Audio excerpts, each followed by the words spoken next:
Bentar.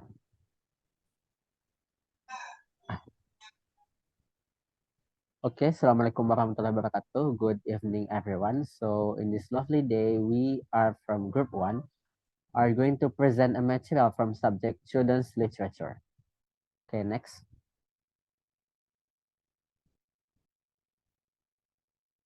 Okay, first of all, let's take a look who are the members of Group 1. The first one, we have Vivi Wahyuni, and then we have Enda Heriska, Melati Agustina, and then me, Muhammad Taufik Abdul Hafiz, Sitwa Resmi Pamudia Wardani, and the last one, we have Cynthia Yulia Manda. Okay, people. So, what exactly topic that are we discuss today? The first one, we are going to discuss about what is children's literature, and then second one, we will discuss about how to read prose, like tales and short story in children's literature perspective, and the last one, we are going to learn and discuss about how to read poems in children's literature. Next. Okay, the first one, what is children's literature that will be present by Enda Heriska and Vivi Wahini. For both of you, time is yours. Okay, thank you, moderator. So the first material is what is children's literature?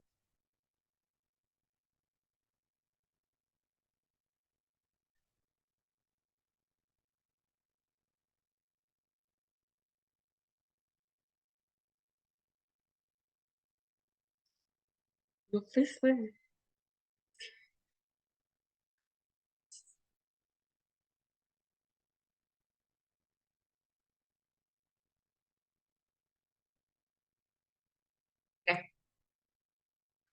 What is children's literature? Children's literature is typically a genre of literary works, specially created for and aimed at children. It includes a wide range of written and illustrated materials such as picture books, chapter books, and novels, designed to entertain, educate, and engage young readers at different stages of their development.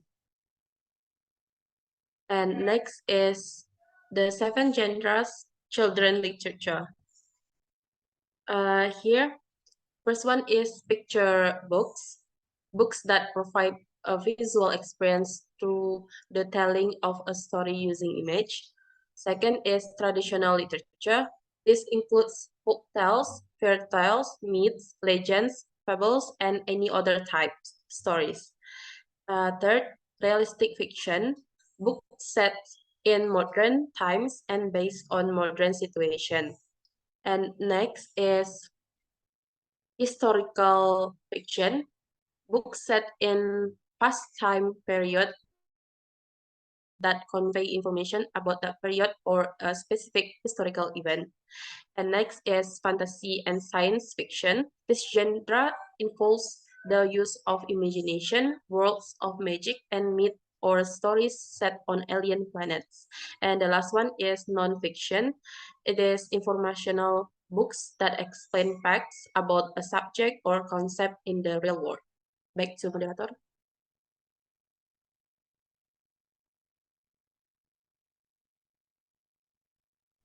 Okay, the next material of what is children's literature will be explained by Vivi Wahini. Vivi, time is yours.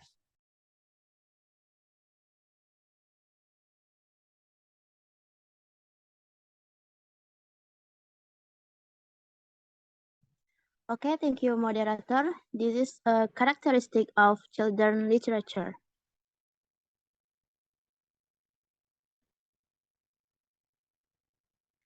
There are 6 characteristics of children literature. First, age appropriateness. Age appropriateness is a content is tailored to the developmental stage and age of the intended audience.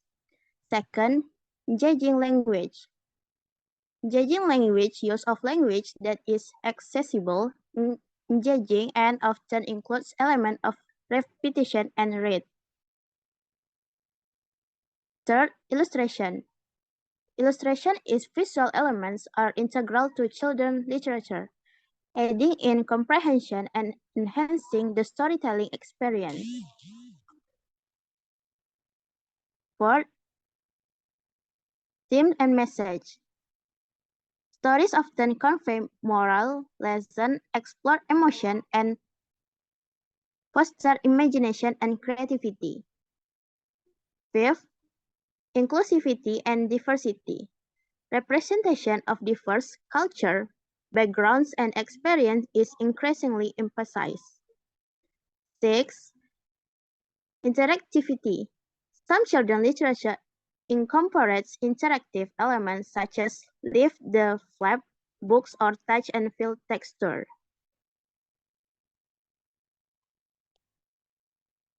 Purposes of children literature.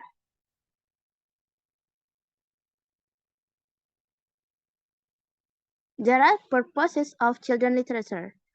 First, entertainment.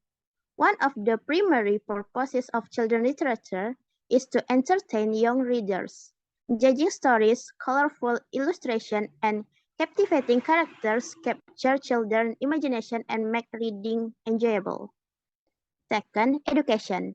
Children literature often impart knowledge and teaches valuable lessons. It can introduce children to different culture, historical events, scientific concepts, and social issues in an accessible and age-appropriate manners. Third, imagination and creativity. Through imaginative storytelling, children literature stimulates creativity and encourages young readers to explore new worlds, ideas, and possibilities. Fantasy and fairy tales, in particular, provide a rich landscape for imaginative play and creativity. Fourth, morality and values. Many children's books contain moral lessons and ethical dilemmas, helping children develop a sense of right and wrong and fostering empathy and understanding toward others. Okay, thank you, and back to moderator. Okay, the next material is about how to read prose, tales, and short story in children's literature. Okay, it will be presented by me, Muhammad Taufik Abdul Hafiz, and Melati Agustina. First of all, how to read prose, tales, and short story in children's literature will be explained by Melati. Melati, time is yours. Okay, thank you, moderator. The next material is how to read prose, tales, and short story in children's literature. So the first is before you read, choose the right book. The first one is choose the right book. Consider the child's age and interest. Picture books are great for younger children. And the second one is preview the story. This helps you understand the plot, characters, and any unfamiliar vocabulary. And then next is while you read. The first one, play with your voice and focus on the rhythm and flow. Change your tone and volume. Make the voices of different characters sound unique. A grumpy troll might have a deep, slow grumble, while a happy fairy might have a high, light voice. Pay attention to punctuation, punctuation. Pause at commas and periods and slow down at question marks. And then use sound effects. Swoosh for a flying dragon, look for a falling character, or giggle for a mischievous bunny. And the next is read with enthusiasm. Show your excitement for the story. The second one is engage the listener. Ask open-ended questions. For example, what do you think will happen next? Or how do you think the character feels? And the third one is relate to real life. Connect the story to the child's own experiences and knowledge to deepen their understanding.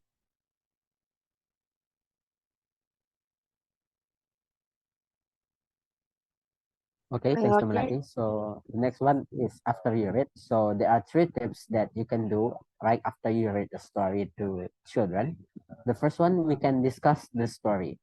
So talk about the character, plot, or any lesson that learned. So you guys can take a look on the every act of the character and ask the children if they also did the same thing. The second one is act it out. This is a fun way to reenact the story and solidify comprehension. For example, if the story talk about a chicken who quacking or something or say something, you guys can ask the children to imitate the sound of the chicken. And the second one is, and the third one is draw a picture. So draw a picture encourage the child to draw their favorite part of the story or create their own ending. So you guys can ask the creativity of the children. Okay, next. Okay, now let's take a look into an example on how Melati already mentioned to you on the tone or rhythm on how we explain the story. So you guys can take a deep voice if it comes to the narration. For example, for one Princess Jasmine had reached and etc., you guys have to use the down sound. For example, like once Princess Jasmine had reached adolescence, she fell ill. So that's how you put and rhythm in the story. And the next one on how we interact to the children, based on the picture on the right, you guys can take a look on how, for example, look at the woman who slept on the clouds.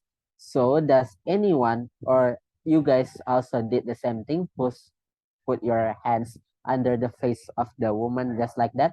Please raise your hand. So the way you interact with the children will increase and engaging the children's interest to the story itself. Okay, next. Okay, the next or the last topic is how to read poems in children's literature. That will be explained by Cynthia and Sitaresmi. For both of you, time is yours. Okay, thank you, moderator. The next material is how to read poems in children's literature. Reading children's poetry. The essence of engaging with poetry lies in approaching it on its term, allowing it to impact us as we work to understand it. Glenn Maxwell's notion that a poem is creaturely reflect the neurological reality, emphasizing the role of the right hemispheres, empathy, and connection with living things, like a relationship, understanding a immersive experience, not an arm's length observation. This process involving the body and emotion is a natural inclination for children, but might challenge adult and critic more.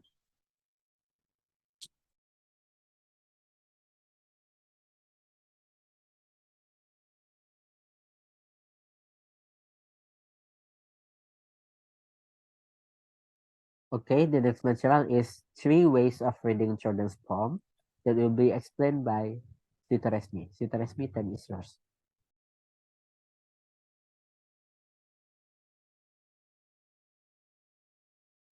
Okay, since Sitaresmi has a problem with the microphone, so please excuse us for a moment.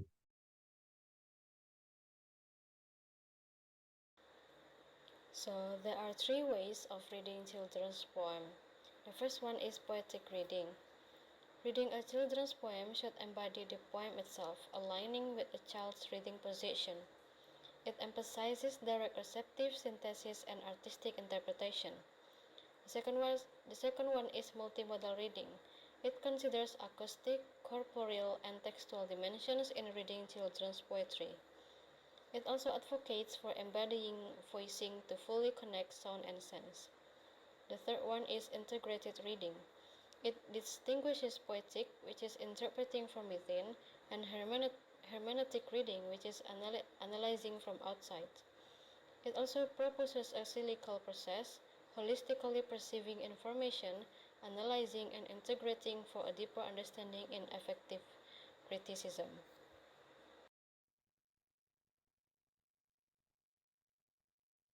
Okay, so that's all our presentation. We do hope you guys understand about our material and thank you so much for the attention. Wassalamualaikum warahmatullahi wabarakatuh. Waalaikumsalam warahmatullahi wabarakatuh.